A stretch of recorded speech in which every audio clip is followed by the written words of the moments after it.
assim: e alguns dias depois, entrou outra vez em Cafarnaum, e soube-se que estava em casa. E logo se ajuntaram tantos, que nem ainda nos lugares junto à porta cabiam, e anunciava-lhes a palavra. Podeis assentar. Cadê o fundo, Lucas? Meu Deus. Lucas esqueceu de mim.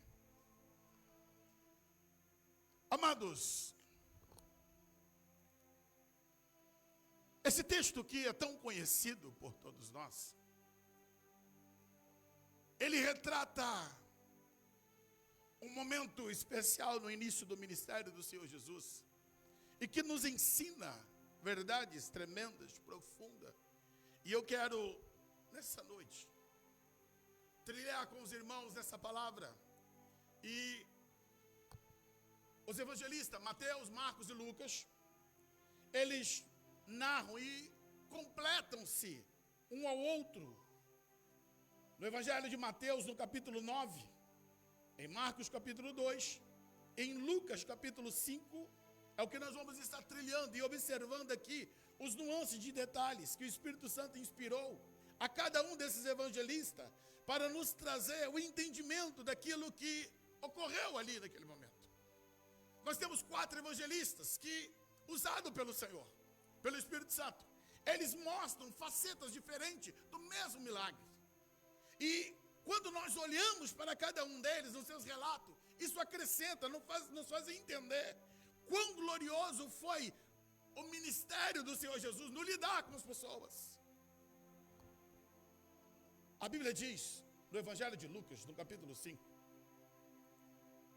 no verso 17, que aconteceu que, num daqueles dias, estava ensinando. Jesus, ele foi para Cafarnaum. Voltamos agora para Marcos 2. Ele vai para a cidade outra vez em Cafarnaum e soube-se que ele estava em casa. Cafarnaum foi a segunda casa de Jesus. Ele viveu em Nazaré. Nasceu em Belém. De Belém foi para o Egito. Do Egito ele foi para Nazaré. E quando ele foi rejeitado em Nazaré, ele foi para Cafarnaum. Mateus, ele acrescenta um detalhe. No capítulo 9, versículo 1, ele diz: entrando no barco, passou para o outro lado e chegou à sua cidade. Mas espera aí, se ele foi criado em Nazaré, como seria então Cafarnaum a sua cidade? A grande questão é que, devido ao fato de Nazaré ter rejeitado a Jesus, Nazaré, Jesus disse: olha, na sua própria terra o profeta não tem valor. Essa dificuldade levou Jesus a migrar, ele ir para Cafarnaum. Uma coisa eu aprendo, irmãos: Deus não obriga ninguém a servi-lo. Jesus, ele foi criado em Nazaré, exerceu a sua função de carpinteiro em Nazaré. Ali ele entrou na sinagoga e anunciou a respeito da profecia de Isaías, e ele dizendo que se cumpriu ali no meio deles, mas ainda assim eles o rejeitaram. Quantos que têm tomado a mesma atitude de Nazaré? Rejeitam o Filho de Deus, rejeitam a Jesus, fazem escolhas. Mas uma coisa nós estamos bem certos, irmãos: Deus nos deixa livre naquilo que nós escolhemos, não nos obriga, não coloca um cabresto em nós. E por isso Jesus agora ele muda-se para Cafarnaum. Jesus, ele disse para os judeus: olha, naquele grande dia, muitos levantarão. Ele fala a respeito da rainha de Sabá que se levantará. Ele apresenta que muitos que não eram os filhos de Israel haverão de chegar a sentar à mesa, e os filhos de Israel serão colocados à parte, colocados à margem. Chegando em Cafarnaum, ele entra numa casa. E a Bíblia diz que soube-se, voltando agora para Marcos 2, soube-se que ele estava em casa. E aqui eu paro um pouquinho para falar. Jesus ele vai para casa, mas em toda a vizinhança se percorre a notícia: Jesus está lá, Jesus está em casa. A presença de Jesus não tinha como ser ofuscada. Aquele lá tinha Jesus presente. E o fato de Jesus estar ali atraiu a presença das multidões. A Bíblia diz que as pessoas então se ajuntaram e foram para aquela casa. O verso 2 diz: e logo se ajuntaram tantos que nem ainda nos lugares alto à porta cabiam. Inúmeras pessoas saíram dos seus lares, saíram das suas casas e foram para onde Jesus estava. Irmãos, em um culto de domingo, onde eu tenho que mesclar aqui uma palavra para a igreja, uma palavra evangelística, mas também uma palavra de ensino. A minha pergunta para você é: como é a tua casa? Como é o teu lar? Que tipo de conversa que acontece dentro da tua casa? A tua casa é uma fonte de bênção ou é uma fonte de maldição?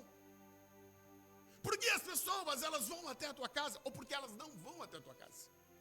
A Bíblia diz que essa casa, ela ficou cheia de pessoas. Pessoas desesperançadas, pessoas doentes, pessoas com cheios de problemas. Elas foram até ali porque entenderam que Jesus estava ali. Nós precisamos fazer dos nossos lares a referência. E eu digo aqui para os membros da igreja, por favor, em nome de Jesus, entenda o que eu quero te dizer. Maridos, sejam homens de Deus dentro da tua casa. Mulheres, sejam mulheres de Deus na sua casa. Filhos, sejam filhos de Deus dentro das suas casas. O mundo tem que olhar para o nosso lar, para o nosso modelo de família e ver: ali Jesus reina, ali Jesus habita. Eles são diferentes, eles vivem uma vida conforme a palavra. Não dá para viver uma vida de lar onde o lar se parece mais com um pedacinho de inferno do que com um pedacinho de céu. Eu já disse aqui e vou repetir. Uma certa feita havia uma família cristã, que tinha um péssimo testemunho. Só que eles tinham colocado um banner na porta da casa deles. Eles colocaram assim: esta casa pertence ao Senhor Jesus. Porém, todos os dias eram brigas, gritos, xingamentos, um testemunho insuportável. E aí então, aquela família viajou um fim de semana. E aí os vizinhos, o que fizeram? Resolveram pregar uma peça para aquela família. Retiraram o banner e colocaram outro. Ou melhor, deixaram o banner e colocaram um por baixo. E quando a família chegou, foram surpreendidos. Porque estava lá escrito: essa casa pertence ao Senhor Jesus. Mas embaixo assim colocaram: mas está alugada para o diabo. Qual é o seu testemunho? Como é que seus colegas te veem como um pai, como marido? As suas palavras honram a tua casa, honra a Deus.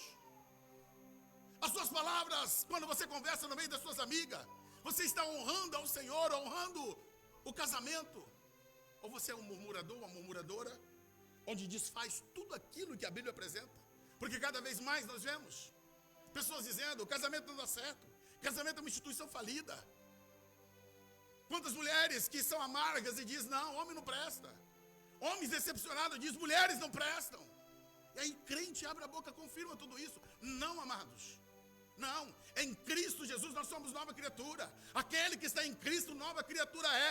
As coisas velhas se passaram, eis que tudo se fez novo. O mundo tem que olhar para a igreja e ver famílias estruturadas, homens que amam suas mulheres, mulheres que amam seus maridos, famílias que se respeitam, que têm um padrão de Deus. O mundo tem que olhar para o nosso lar e a nossa casa e dizer: ali é morada de Deus. Jesus está ali naquele lar. Eu quero esse tipo de gente para me relacionar. Eu quero essas pessoas em contato comigo. Por isso, a Bíblia diz aqui que as multidões se afluíram e foram para aquele lugar, a tal ponto que nem se passava mais na porta. de tantas pessoas que entupiram aquele lugar. E a minha pergunta é, por que foram ali? Eles foram ali porque Jesus estava ali. Eles foram ali porque eles teriam um encontro com Jesus. A nossa casa tem que ser um local também de encontro com Deus, de encontro com o Senhor. A igreja onde nós estamos aqui, esse templo, irmãos, tem que ser lugar de encontro com Deus. É muito bom o relacionamento, é bom a comunhão, é bom rever irmãos, é bom dar um abraço, é bom conversarmos.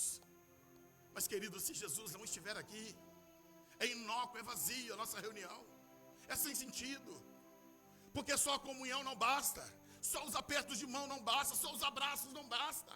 O que faz a diferença em nós, amados, é a presença de Jesus, que enche a nossa alma, o nosso coração. O Evangelho, ele é vivo. O Evangelho tem que produzir em nós um impacto.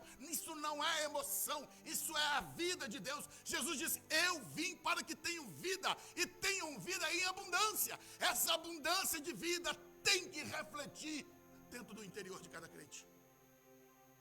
Isso é para todos, irmãos. Essa experiência é para todos os irmãos. Deus, ele quer que todos nós, desfrutemos da palavra. Diz a Bíblia, na parte B, que anunciava-lhes a palavra. Aquele dia Jesus estava ensinando em casa. Nós encontramos o Sermão do Monte, encontramos Jesus pregando na praia, mas aqui não, aqui ele está pregando em casa. Em casa. Como é lindo saber que Jesus usa múltiplas formas. Deus não precisa repetir algo. Deus não está engessado, ele não está engaiolado, ele é livre.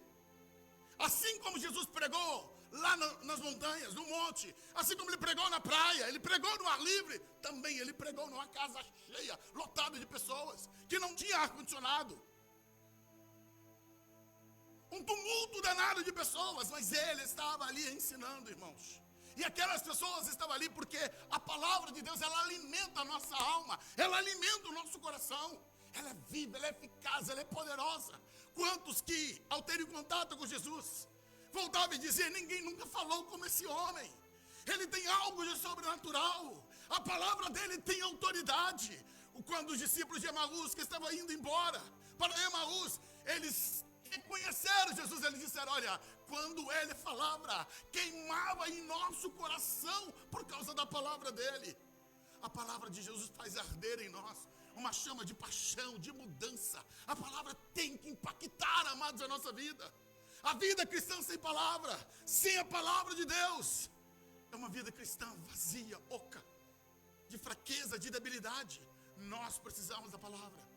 Precisamos colocar a palavra no seu lugar de honra que ela tem que estar.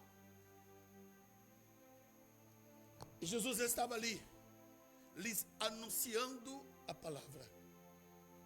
O evangelista Lucas, no capítulo 5, verso 17, diz que aconteceu que, num daqueles dias, estava ensinando, e estavam ali assentados fariseus, doutores da lei, que tinham vindo de todas as aldeias da Galileia, da Judéia, de Jerusalém, e a virtude do Senhor estava com ele para curar. Quando olhamos para esse versículo, Lucas agora, ele como médico, ele está dizendo que sobre Jesus havia uma unção, um poder de cura sobre ele. Mas até então, até esse momento, ele está ensinando. Lucas está dizendo, olha, ele estava ensinando. E quem é que estava sentado à frente dele? Fariseus e doutores da lei. Eles tinham vindo de todas as aldeias. Jesus tem um público cativo. Olha, aldeias da Galileia, da Judéia, de Jerusalém. Ali estavam pessoas que conheciam a lei. E algumas delas não estavam ali para aprender a lei, para aprender de Jesus. Elas estavam ali para procurar erro, para procurar defeito. Entenda, assentaram-se frente a frente com Jesus. Estavam ouvindo os ensinos de Jesus. Mas o coração deles não estava aberto. E aqui entra, irmãos, uma aplicação para nós. A coisa mais terrível que existe é nós termos o contato com a palavra. Você ter a palavra de Deus na tua casa, você pode ter 50, 100, quantas você quiser. Eu te digo, irmãos, nós conhecedores da palavra, se você perder a tua salvação, que drástico será a tua eternidade. Você lembrar, eu tinha a Bíblia, eu fui exortado para ler, eu li algumas vezes, mas eu não coloquei ela no meu coração, eu não deixei a palavra germinar em mim. Que tragédia que será para aqueles que se perderem, tendo acesso à palavra, e não mudarem, não deixar a palavra afetar as suas vidas. É trágico pensar em muitos que estão diante da palavra, mas não estão dispostos a mudar o seu coração, não estão dispostos a mudar as suas vidas, a vivenciar o novo de Deus. Mas Jesus fazia o papel dele. O papel dele era ensinar. O papel dele era confrontar. E isso ele estava ali fazendo. Então o verso 3 de Marcos 2 diz: e vieram ter com ele, conduzido um paralítico, trazido por 4. Aqui iniciamos então, amados, esse personagem que vai mudar a história daquele dia. Um homem que a Bíblia diz que ele era paralítico. O corpo dele sofreu uma paralisia. Algo não funcionava mais. Suas pernas, seus braços. Ele perdeu seus movimentos. A Bíblia não diz quanto tempo que ele esteve paralítico. Mas eu fico aqui a pensar e conjecturar com você. Algum momento da vida dele ele começou a perder os movimentos. Em algum momento da vida dele as coisas começaram a dar errado. E quando ele se apercebeu, ele já não conseguia mais andar. Ele não conseguia cumprir algumas tarefas dele. Porque ele se tornou alguém paralítico. Ficou paralisado. E eu quero nessa noite, já desde já, aplicar essa palavra aqui para nós, irmãos. Quantas pessoas que começam bem na fé, entendem que precisam caminhar, entendem que precisam viver uma vida com Deus, todavia, elas passam então a deixarem de caminhar, deixam de fazer a obra, deixam de cumprir o papel delas, e vão se paralisando, vão se atrofiando. O paralítico é alguém que tem seus membros atrofiados, seus músculos não reagem, o seu corpo não obedece. E quantas pessoas que hoje estão dentro da igreja, que hoje tem um nome, o título de cristão, mas são paralíticos, não andam, não caminham, não crescem, não desenvolvem, estão totalmente paralisados.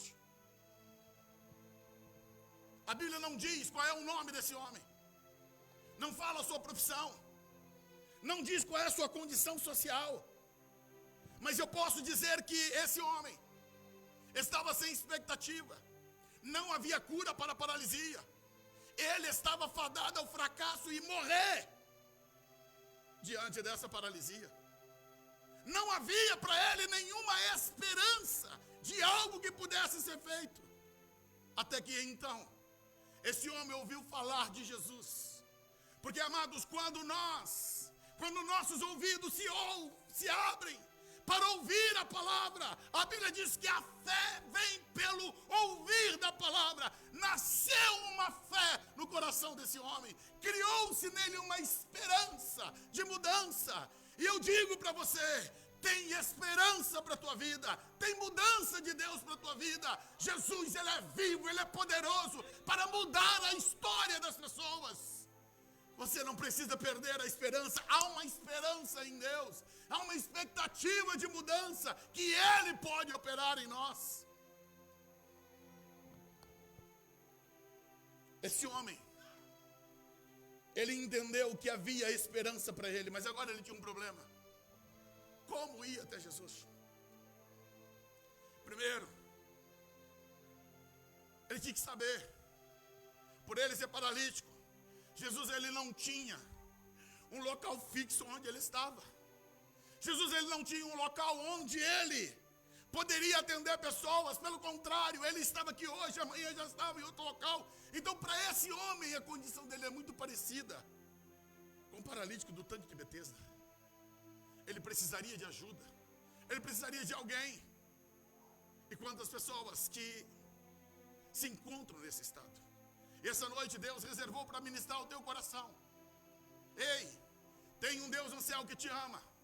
Tem um Deus no céu que conhece a dor do teu coração, a aflição do seu ser. Se você olha para o teu lado, não enxerga ninguém. Saiba, Deus está te vendo. Deus está te olhando. Às vezes queremos fazer as coisas e nos sentimos quebrados, arrebentados. Porque sentimos que nós mesmos não conseguimos fazer por nós mesmos. Era a condição daquele homem. Ele sabia que Jesus poderia curá-lo, mas ele não tinha como se movimentar. Ele não tinha como ir ao encontro de Jesus. E muitas pessoas estão assim, às vezes presas nos vícios, na bebida, no tabaco, nas drogas, na prostituição, na impureza, na pornografia. E não consegue se soltar desses laços, dessa paralisia. Mas eu estou aqui para dizer para você que há esperança sim. Há um Cristo que te liberta, que te transforma. Há um Cristo que tem o poder de mudar completamente a tua vida e te libertar dessa paralisia. A Bíblia diz que esse homem, ele possuía 4 amigos. Amigos esses que se predispuseram a levar esse homem até o Senhor Jesus.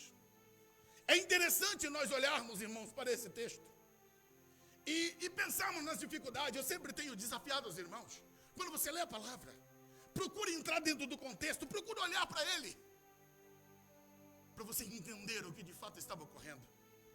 O evangelista Lucas, no capítulo 5, no verso 18, ele diz assim: e eis que uns homens transportaram numa cama um homem que estava paralítico. Uns homens. Marcos já define que é 4, Mateus também define que é 4. Mas Lucas, ele dá essa indefinição. Eram uns homens. Não relata o nome deles. E eu começo aqui a dizer, irmãos, sobre esse trabalho que esses 4 homens fizeram. A importância que eles tiveram na vida daquele homem, que apesar dos seus nomes não entrarem aqui, todavia, eles prestaram o seu serviço, prestaram a sua ajuda, tomado diante de uma decisão: queremos ajudar. Sabe qual é o grande problema hoje? Que se não tiver tapinha nas costas, se o meu nome não aparecer lá no hall, se eu não estiver aparecendo lá como o melhor do ano, como o melhor amigo, como o melhor não sei o quê, se ninguém me mandar mensagem agradecendo, eu não faço. Ei, amados, esses homens não entraram na história com seus nomes, entraram na história pelas suas ações. Às vezes no anonimato você vai fazer muito para Deus. Ainda que os homens não reconheçam, não sabem quem é você, saiba, tudo o que você fizer está registrado nos anais de Deus. Está registrado diante do Senhor. O mais importante é você estar na história do livro de Deus do que nas histórias dos livros humanos. E esses homens, eles vão na sua predisposição de ajudar. Um paralítico que tinha amigos. Eu pergunto para você, quem é teu amigo? Se você agora se sentir quebrado e arrebentado, para quem que você liga?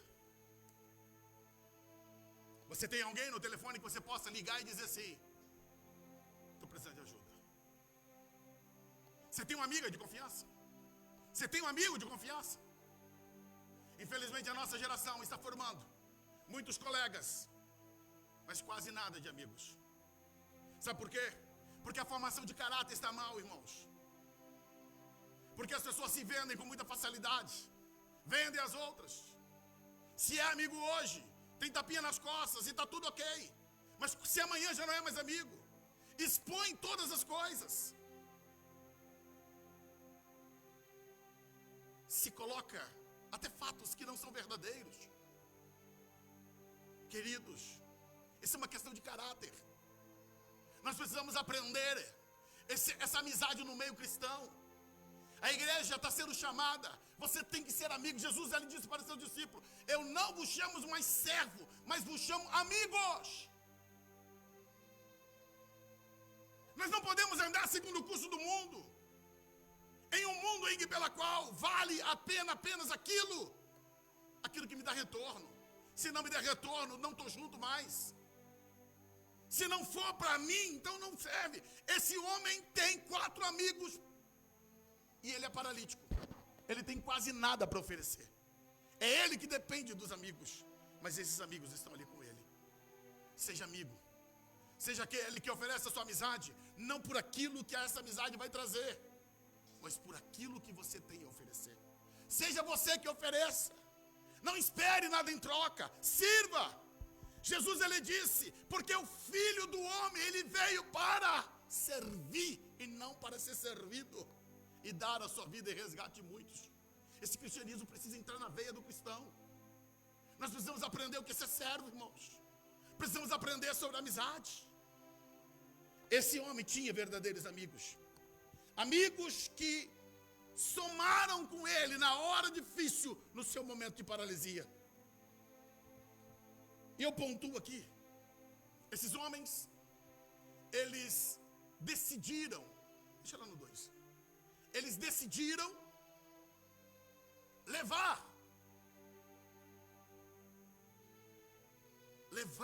o seu amigo para essa casa. A Bíblia não diz a distância, irmãos. Nós não sabemos qual é a distância que eles tiveram que percorrer. Mas nós estamos falando de uma cama. 2, cada um vai pegar do lado aqui. E 2 lá atrás pegando cada um do lado. E terão que percorrer as ruas. Se o paralítico fosse alguém magrinho, glória a Deus. Sim, tem tudo isso. Se fosse um homem de peso como eu, aí seria mais complicado. Mas escuta, quem ama está disposto ao sacrifício. Quem quer ajudar não vai olhar essas situações, vai ter a predisposição de andar pelas ruas em busca de alívio para aquele que precisa. No verso 3 está dizendo, e vieram ter com ele, conduzindo um paralítico trazido por 4 homens. Antes disso aqui ocorrer, óbvio, que eles tiveram que chegar a um acordo. Que hora vamos sair? Quando vamos? Tem que ter uma logística. Tem que ter uma decisão. E agora também é preciso aqui encarar uma coisa. Que a pergunta cabal. Paralítico, você quer ser curado? Você quer experimentar a cura? Esses amigos tiveram que dizer para ele, olha, para você ser curado, você vai ter que encontrar-se com Jesus. Para você ser curado, você precisa ter um encontro com Cristo, você tem que ir lá. Você não pode ficar em casa esperando ele vir. Quantas pessoas que ficam esperando, não? Se Deus quiser fazer, é ele que vai ter que vir. Se Deus quiser fazer, é o pastor que vai ter que vir cá, o obreiro que vai ter que vir. Quando você mesmo deveria se deslocar, você mesmo deveria ter atitude. Existem coisas que ficamos esperando e não cumprem na nossa vida pela ausência de atitude. Só que, aqui entra um outro ponto. Ele era paralítico. Tem pessoas que não assumem que precisam de cura. Talvez é isso, irmãos, que tem levado muitas pessoas a ficarem doentes o resto da vida. A falta de admitir. Ei, se você não reconhecer os teus pecados, os seus erros, a sua fragilidade, você nunca será curado. Aquele homem teve que entender, eu sou um paralítico, queira eu aceitar ou não, tenha eu vergonha ou não, eu vou ter que admitir, eu sou paralítico, eu não consigo mandar nas minhas pernas, eu não consigo operar meus braços, eu preciso de ajuda. Mas tem pessoas que morrem no chão, mas não dão o grito, não pede ajuda, vai para o inferno, mas não confessa seu pecado. O primeiro ponto que esse homem ele tinha que fazer é que ele tinha que ser verdadeiro acerca da situação. Você é um paralítico. E para você mudar de vida, você tem que ter um encontro com Jesus. Se você não assumir sua condição de pecado, se você não admitir quais são as áreas frágeis da sua vida. Há um tempo atrás, já estando eu aqui em Portugal, um pastor lá em Vila Velha, no estado do Espírito Santo, foi assassinado dentro do seu próprio apartamento. Aquilo foi trágico para a família, para a igreja, para os amigos. Eu não o conhecia e fiquei chocado daqui. Mas pior que a morte foi o que veio depois. Ele era noivo, já era pastor há 5 anos. Foi assassinado por um jovem ex-drogado que ele levou para casa para ajudá-lo. Mas quando o rapaz foi preso, sabe o que ele disse? Eu tinha um caso com ele e ele me forçou a ter uma relação com ele. Escuta o que eu quero dizer, igreja. Como que um homem que pregou à noite e leva um outro homem para sua casa e vai deitar-se com ele? Espera aí, irmãos. Como assim? Como assim? Ele era um paralítico, mas não colocava a sua posição. E o pior, morreu e possivelmente foi para o inferno. Porque vivia uma vida dupla. Esse paralítico, para ser curado, ele tinha que admitir: eu estou enfermo e preciso de cura. Me ajudem. Eu sozinho não consigo. Se ninguém pegar nas minhas mãos, nos meus pés, eu não chego lá. E eu digo para você, em nome de Jesus, não morra, não perca a tua salvação por vergonha de pedir ajuda. E o pior é que depois a família faz condolências, faz fúnebre bonito, faz aparatos, mas o pior de tudo é que essa alma possivelmente está no inferno. De que vale ter cerimônia bonita de velório, irmãos? Hinos bonitos sendo cantados, palavra maravilhosa, se essa alma está queimando o inferno? Eu só grito por misericórdia a Deus. Então esse homem, ele tinha que admitir a sua condição. Segundo, os seus amigos teriam que levá-los a Jesus para ele mudar de vida. E eu confesso que ontem quando eu estava orando em casa, e ainda pensando em tantas e tantas coisas, os irmãos sabem, minha família está no Brasil, e ontem eu passei um dia de oração em casa e buscando em Deus direção para várias coisas. E uma coisa que veio muito forte, irmão, no meu coração sobre esse texto, sobre este homem, é que os seus amigos decidiram levar ele até Jesus ali. Mas aí vem uma questão.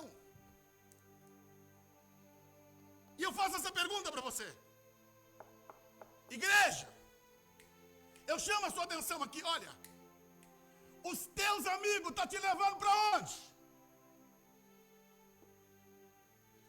As tuas amizades estão te levando para onde? Evangelho de Lucas, capítulo 16. A Bíblia fala de um homem rico. A Bíblia diz que esse homem vestia de traje fino, comia de especiarias. Um homem que tinha riqueza, sua casa sempre lotada, cheia de gente. Era festa todo dia. Mas o final da vida desse homem é onde? No inferno. Cercado de amigos. É um judeu, mas perdeu a eternidade. Porque os seus amigos que estavam junto dele não disseram para ele: olha, vamos parar com essa farra, vamos parar com essas coisas, vamos parar com essas bebedices, vamos parar com essas orgias. Ei, homem, vamos fazer o seguinte, vamos buscar a Deus, vamos buscar o Senhor. Está na hora de mudar, mas não teve um amigo para dizer: chega, basta. Mas depois, no dia do velório dele, estava todo mundo dizendo: olha que grande homem, que fantástico, que fabuloso. De que adianta você ter aplauso dos seus amigos? De que adianta você ter tapinha nas costas e dizer que está tudo bem? Lembre-se, quando você estiver com Deus, é você e Deus e você. Ninguém estará lá para te defender. Ninguém. É só você e o Senhor. A situação de esse homem aqui, paralítico, é que ele teve amigos. Amigos que levaram ele para ter um encontro com Jesus. Mas quantas amizades que têm sido tóxicas, irmãos. Do mundo, Jesus disse, olha, para você não ter contato, só se Deus te tirar do mundo. O que você precisa ter é filtro, peneira. Meus ouvidos, eles não são obrigados a ter tudo aquilo que a pessoa quiser jogar. Eu tenho que ter um filtro. Eu tenho que ter uma peneira. Eu não posso deixar que as pessoas joguem para dentro de mim o que elas querem. Por isso o salmista diz, bem-aventurado o varão que não anda segundo o conselho dos ímpios. Não se detém no caminho dos pecadores. Não se assenta na roda dos escarnecedores. Ei, como é que você vai rir de piadas indecentes? Pastor, é só uma piada. Que piada, irmão? Para com isso. Converte os teus ouvidos. Como é que você vai contar uma anedota? Você vai contar uma piada cheia de pornografia. Não. Você tem que ter um testemunho de Deus na tua vida. E as pessoas estão hoje caminhando em meio a esse ciclo tóxico. E vão se intoxicando. Vão comendo essas coisas. Aí está frio na oração, está frio com Deus, não consegue orar, não consegue buscar o Senhor. E pergunta, não sei porquê, como que não sabe? Você está jogando água no fogo, você está apagando o fogo de Deus dentro de você. Como você vai estar a chama acesa aí, se você não coloca lenha? Você está jogando água na fogueira de Deus. Mas além dessas coisas dos ímpios, irmãos, nós temos uma outra coisa tóxica. Murmuração. Pela murmuração, Deus exterminou boa parte do povo de Israel, porque eram murmuradores. Murmuraram por causa da água, murmuraram por causa do maná, murmuraram por causa do sacerdócio de Arão, murmuraram por causa da liderança de Moisés. Cuidado com aqueles que estão murmurando ao teu lado. Cuidado quando seus amigos são essa toxicidade, esse envenenamento que vai jogando para dentro de você e vai te envenenando a alma, o coração. Lança fora, irmãos. Você não está casado com amigos. Com o casamento a gente tem um compromisso que até a morte nos separe. Mas com amizade, até que os valores nos separem. Se os teus valores não são os meus, desculpa, não posso caminhar contigo. Se os teus valores não correspondem com os valores da palavra, não dá para caminhar com você. Eu não quero caminhar com quem não tem caminha e não comunga da mesma fé. Eu não quero me intoxicar com o veneno dos outros. Eu quero o céu, irmãos. Eu quero o céu.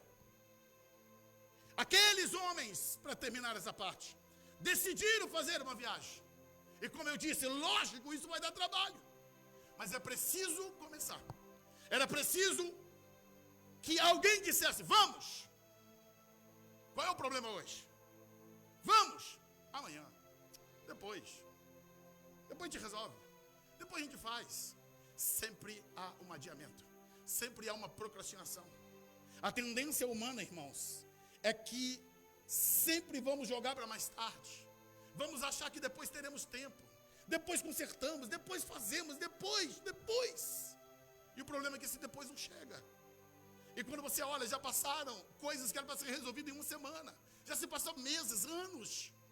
E você não resolveu, porque você apenas está adiando.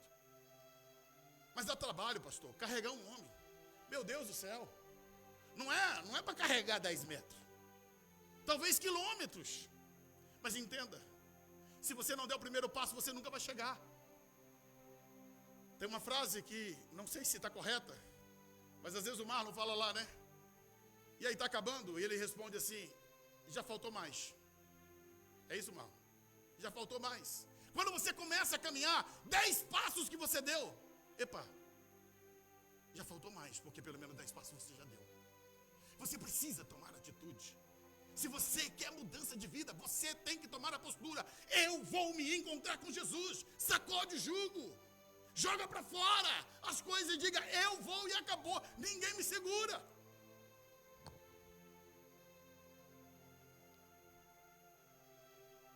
Eles foram. Mas a Bíblia diz que quando chegaram lá, bota o verso 4, Lucas. Não podendo aproximar-se dele, por causa da multidão. Olha, esse texto, esse episódio da vida, é mais um embaraço, é uma barreira que vieram na vida daqueles 5 homens. O paralítico deveria estar contando, eu vou chegar lá, como é que vai ser? Talvez com as expectativas.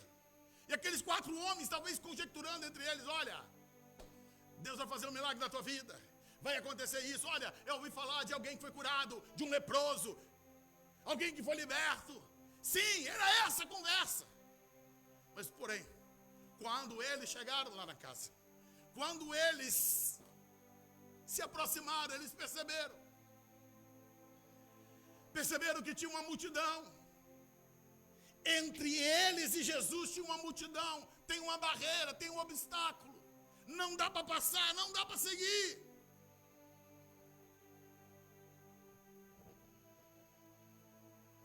No texto de Lucas, capítulo 5, verso 19, diz que, e não achando por onde pudessem o levar, por causa da multidão. Não tinha como entrar, irmãos. Porta fechada. Andou tanto, fez tanto, percorreu tanto. E agora? Algumas coisas que eu anotei nessa tarde é que, imagina, depois de tanto percorrer, o Yus, e agora não dá para entrar. Um vai olhar para o outro e diz, pelo menos tentamos. Amigo, ó, você viu, eu fiz. Eu te trouxe, olha, estou suado aqui. Tu sabe a carga que nós carregamos, mas não dá. Fizemos o que podíamos. Eles poderiam ali, irmãos, desistir e ir embora, deixar para depois. Ah, vamos pegar um outro momento. Quem sabe no outro momento a casa vai estar mais vazia. Quem sabe no outro momento a gente consegue uma vaga melhor. Quantas pessoas que estão sendo paralisadas pela multidão, seja ela de pecado, de assombros, de sentimentos, de mágoas, de ressentimento, de problemas, de crise, e por isso não vão até Jesus. Quantas pessoas que estão machucadas, dizendo machucadas com Deus, machucadas com a igreja. Ei, Deus não te machuca, você está enganado, você está equivocado. Deus nunca te machucou, Deus nunca te feriu, Ele ama você. A interpretação é que está errada na tua vida.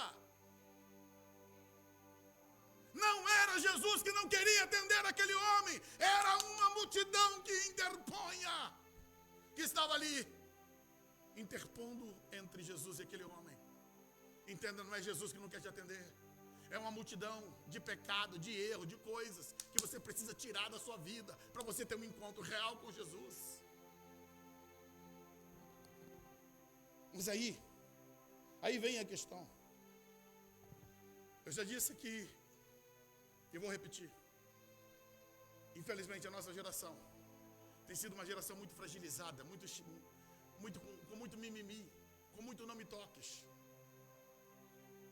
Infelizmente, irmãos, nós temos uma geração que está muito infantilizada. Se você exorta alguém e alguém já vira as costas, não, eu vou sair da igreja. Se você chama a atenção de alguém, a pessoa já diz logo, eu não quero saber de mais nada. Porque não tem mais no seu coração a maturidade para ouvir, para estar disposto a crescer, a mudar de vida. Hoje muda-se de país, muda de cidade, muda-se de casamento, muda-se de igreja, mas não muda o coração. Aqueles homens, ele poderia dizer, peraí, eu vim até aqui. Cadê esses tal discípulos de Jesus? Deveria estar aqui, como porteira lá, nós temos irmão lá na porta. sabe, cadê aqui, ó? Porque eles deveriam ter vindo. Ó, olha quanto que a gente se esforçou. Poderia ter vindo aqui, pegar a gente, levar lá para estar com Jesus. E sabe o que chama isso? Transferência. Queremos transferir a culpa do nosso fracasso para os outros. Queremos culpar os outros pelas coisas que não aconteceram na nossa vida. Irmão, não faça isso. Busque solução e não busque problema apontando para os outros. Aqueles homens poderiam olhar e dizer, mas ninguém me chamou lá para dentro. Os discípulos não me recepcionaram. Jesus, ele deveria saber que eu estava aqui. E ele não veio. Mas eles decidiram, não vamos embora. Mas e aí? Nós vamos vencer os obstáculos. Estamos resolvidos e resolutos, amigo. Nós saímos de casa para te apresentar Jesus. Se tem multidão, se tem porta fechada, de qualquer jeito nós vamos te botar na presença de Jesus hoje. Diz a Bíblia que eles subiram no telhado. Irmãos, aí não, aí agora a coisa ficou mais violenta. Andar com um homem é complicado. Subir com um homem para o telhado. Alguém vai dizer, vocês vão matar esse homem. Não tem grua para subir. Não tem aparato de bombeiros para levar lá em cima não, irmãos. É tudo diante do improviso. Mas esse improviso tem cordas de amor.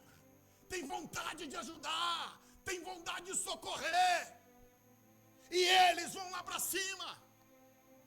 Tem perícia na situação, porque eles vão para o local do telhado, irmãos. Escuta. Subiram ao telhado e por entre as telhas o baixaram com a cama até o meio, diante de Jesus.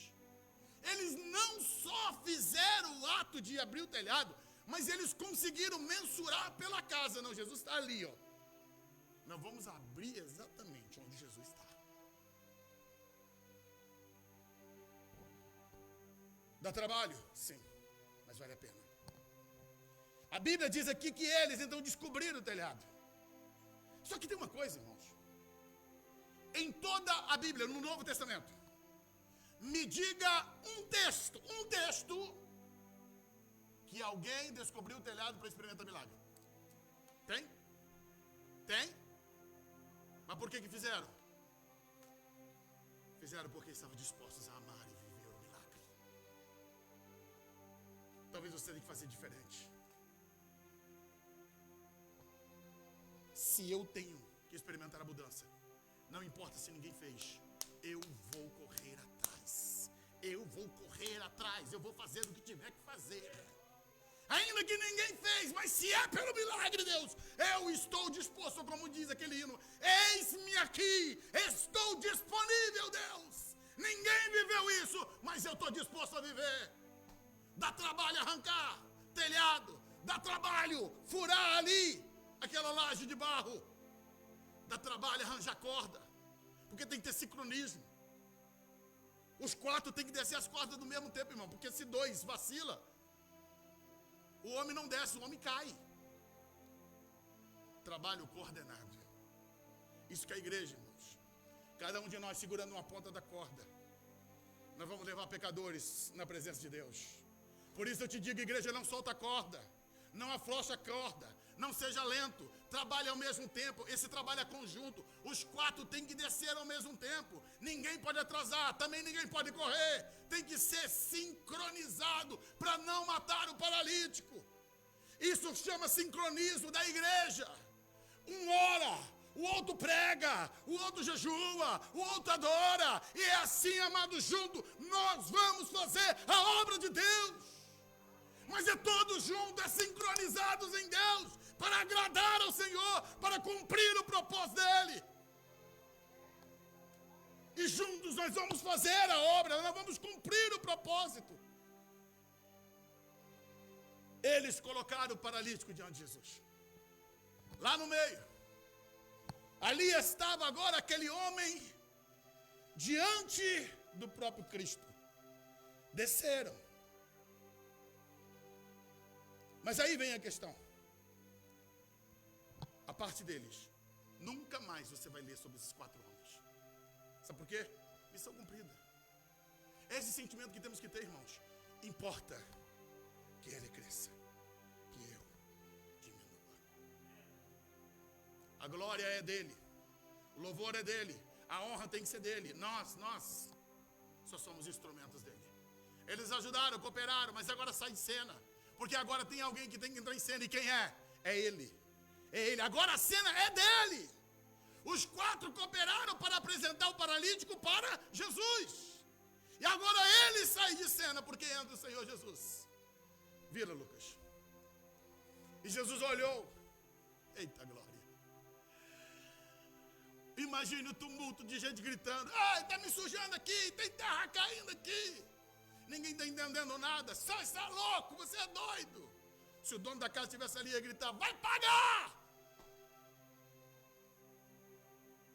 Mas eles descem. Está lá o paralítico lá no chão. Seus olhos piedosos olhando para Jesus. Seus olhos cheios de ternura. Tentando encontrar uma aprovação de Jesus para ele. Lucas, vamos lá para Mateus capítulo 9, verso 2. Mateus, ele diz algo diferente de Marcos e de Lucas. Mateus diz, Jesus vendo a fé deles, a fé de quem? Dos 4 lá em cima, do paralítico embaixo. Foi uma fé conjunta. Todos os 4 operaram pela fé. E agora, Jesus então volta para aquele homem e diz, filho. Isso é forte, irmãos. Sabe como é que o ditado brasileiro diz? Filho feio não tem pai. Você vai querer chamar de filho, é um craque do futebol, um grande milionário, você vai dizer, esse é meu filho. Mas alguém paralítico, sem nada para oferecer. Jesus diz, filho, tem bom ânimo. Jesus te ama. Jesus te ama. Jesus te ama. Não importa se você está caído, prostrado, Jesus te ama. Tu és filho, Ele ama você. Ele tem um carinho pela tua vida, ainda que muitos queiram te desprezar. Ele está dizendo, filho, tem bom ânimo. Tu és meu filho, eu não te rejeito, eu não te jogo fora. Filho, tem bom ânimo. E talvez, para a surpresa dos 4 que estão lá em cima, estão assistindo de camarote, lá de cima. Eclode a voz de Jesus que diz assim, filho, tem bom ânimo, perdoado te são todos os teus pecados. Filho, os teus pecados estão sendo perdoados. Tua culpa está sendo arrancada. Você não trouxe sacrifício, você não trouxe para o sacerdócio, mas ele dizendo, como sumo sacerdote eterno, eu estou liberando perdão para você. Eu sou o Cordeiro de Deus que tira o pecado do mundo. Eu sou aquele que posso te dar o perdão. E aquele homem, sem entender, sem compreender a grandiosidade, vai entrando nele uma paz, algo tremendo, muito forte. Os teus pecados te são perdoados. Aleluia. Porém, aquilo que deveria trazer para todos ali uma alegria, mas não. As horas já avançaram. Então deixa eu terminar o sermão dizendo, irmãos, que aqueles homens, os líderes, como lemos, que aqueles que vieram das aldeias, que vieram de todos os lugares, eles começaram então a conjecturar no coração. Estamos em Mateus? Coloca aí o verso 4. Mas Jesus, conhecendo os seus pensamentos, disse-lhes, que pensais? Ou melhor, o 3, desculpa. E eis que algum dos escribas dizia entre si, ele blasfema. Quando ouviram Jesus dizer que estavam perdoados os seus pecados, eles começaram então a ver a murmuração. Vamos para Marcos, Lucas, coloca aí. Marcos capítulo 2, versículo 6. Marcos 2, 6. Verso 6. Estavam ali assentados alguns dos escribas que arrazoavam. Está dizendo lá no coração. Vira. Por quê? Diz este blasfêmia. Quem pode perdoar? Somente Deus. Senão só Deus. Eles estão nos pensamentos, irmãos. Escuta uma coisa. Jesus não é adivinho. Está todo mundo com carinha bonitinha. O exterior era o mesmo. Mas Jesus está olhando ali dentro, e estava vendo lá dentro. Lá dentro tinha um vulcão dentro deles, de murmuração, de repúdio a Jesus. Ei, irmãos, Deus, Ele vê o que está aqui dentro.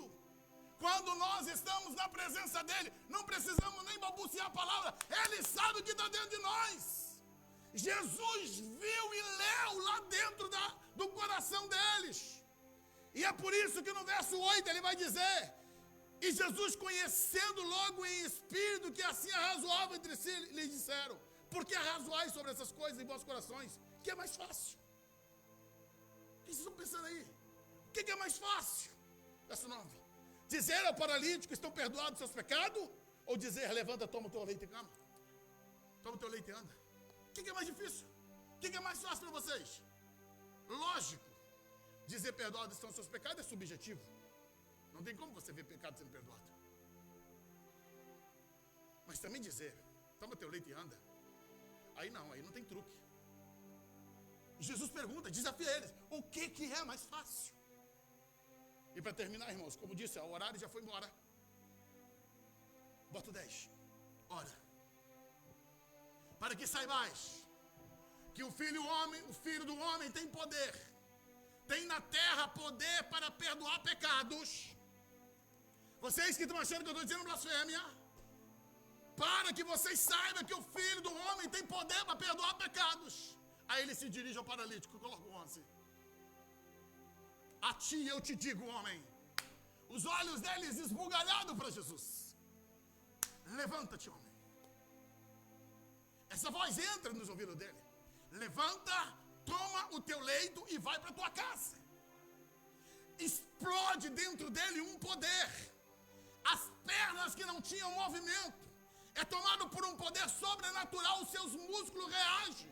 E ele começa a sentir as suas pernas. Os seus braços têm movimento. E aquele homem, lembre, seus amigos estão lá em cima assistindo, estupefatos, porque ele está mexendo a perna. O homem que não tinha movimento nenhum, de repente ele se coloca de pé e a multidão toda fica extasiada. E não apenas de pé, ele se abaixa, passa a mão no leito dele, coloca nas costas e vai embora. Para entrar na casa ele teve que entrar pelo telhado. Para sair da casa, já glorificando a Deus, ele mete aquela cama nas costas. Todo mundo abre um caminho. Não tinha caminho para entrar, mas tem caminho para sair, porque ele está vivendo um milagre. Todo mundo abre espaço. E aquele homem carrega a sua cama e sai andando. Todo mundo glorifica. Tem um espetáculo de Deus acontecendo ali. Deus está travando o seu milagre naquele lugar. Coloca o 12. Ele levantou-se, tomou logo o seu leito, na presença de todos. Escuta, irmãos, não é mágica, não fechou cortina para fazer milagre. Não foi assim: fecha os olhos que eu vou orar. Não, é todo mundo de olho aberto, é todo mundo olhando. O estalar dos ossos, os músculos se movimentando, e o homem levantando-se curado. Ele toma a sua cama. Todos ficaram admirados, glorificaram a Deus, dizendo: nunca tal vimos. Nós nunca vimos isso. Porque hoje era o dia do milagre. Hoje era o dia em que pela qual... Agora imagina, irmãos, aquele homem saindo com a cama para fora. Tem agora uma glória de Deus naquela casa. Os seus amigos descendo, quase caindo do telhado, correndo para abraçar ele e dizer: nós sabíamos que você ia conseguir. Nós sabíamos que você ia ser curado. Agora nós vamos voltar para casa. Vai ter churrasco, vai ter festa, porque você está curado. Você experimentou o milagre de Deus. Se coloque de pé.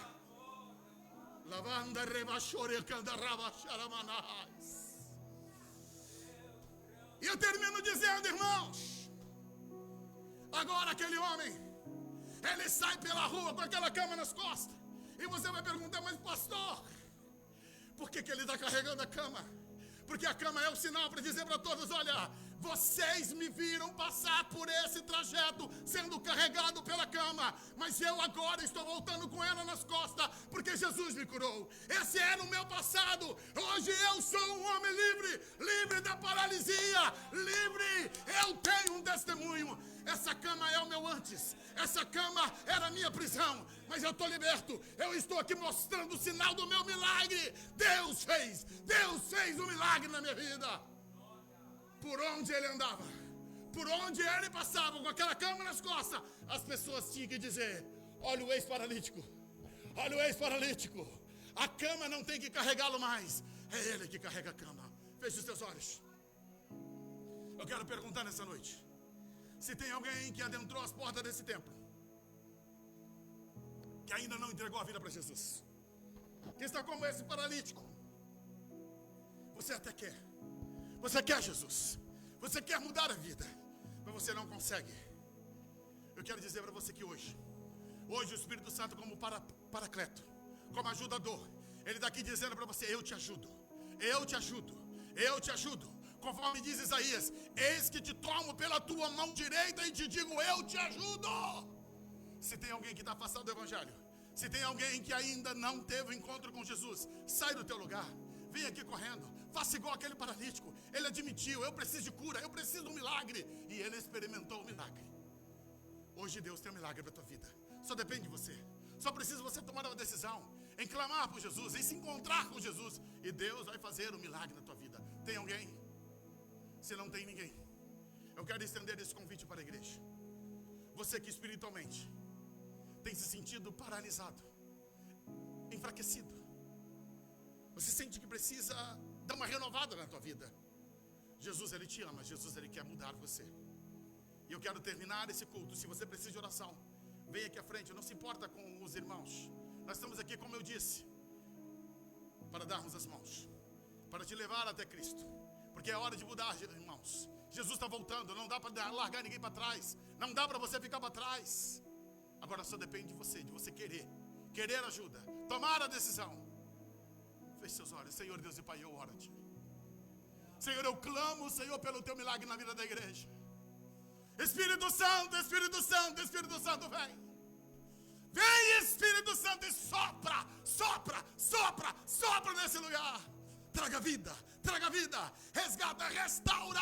Começa algo novo, Deus.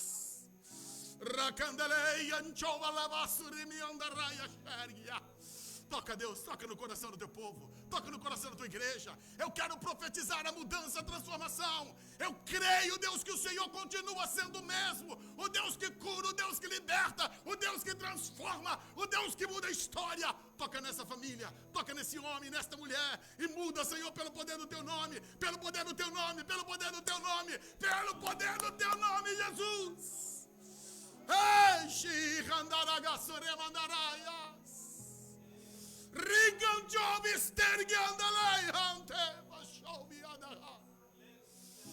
Senhor, é o tempo do Senhor, é o tempo de milagre, é o tempo de mudança, é o tempo de transformação. Vem, Espírito Santo, vem, Espírito Santo, vem, Espírito, sopra nesse lugar, Espírito, e traz a mudança, Deus. Eu creio, Deus, é o teu momento, Senhor. Oh Deus, eu creio, por isso eu te peço.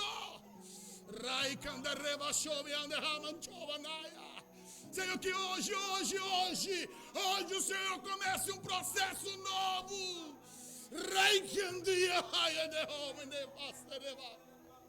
Eu creio, Deus, eu creio, Senhor. É o teu momento, Deus. Vem, Espírito, é o Senhor que faz, é o Senhor que opera. E a tua palavra diz que operando o Senhor, ninguém pode impedir o teu agir, o teu mover. Assim oramos, Deus, crendo, confiando, no nome de Jesus. No nome de Jesus. Deus abençoe. Glória a Deus. Deus abençoe. Deus abençoe, meu filho. Permaneça com os teus olhos fechados. Ó Deus, eu oro, Senhor, por aqueles que assistem, Senhor, através das redes sociais. Visita este homem e esta mulher, ó Deus. Não importa onde esteja, seja no leito do hospital, seja na casa, no carro, onde estiver. Nós queremos, como igreja, liberar uma palavra, Senhor. Uma palavra de mudança, de transformação. Toca agora nessa vida, Deus. Senhor, muda a história dessa pessoa, Senhor. Essa pessoa que se sente mal de estar sozinha, isolada. Mas o Senhor é o Deus que chama de filho, de filha. Tu és aquele que toma pelas tuas mãos, Senhor, e molda esse vaso, transformando e mudando a história. Eu profetizo a mudança, a transformação, pelo poder que há no nome de Jesus. Assim, Deus, nós tomamos posse de tudo aquilo que o Senhor liberou para nós. Despede o teu povo debaixo da bênção. Cumpra em nós todo o teu propósito e teu querer. Assim oramos, Deus, no nome do Senhor Jesus. Estenda as tuas mãos. Que o grande e eterno amor de Deus, que a graça infinita do nosso Senhor e Salvador Jesus Cristo, e que as doces consolações do Espírito Santo permaneça sobre toda a igreja do Senhor, desde agora e para todos sempre. Todos digam comigo amém. Deus os abençoe, queridos. Vá em paz, vá na bênção. Desfrute do melhor de Deus, porque Deus tem o melhor para a tua vida.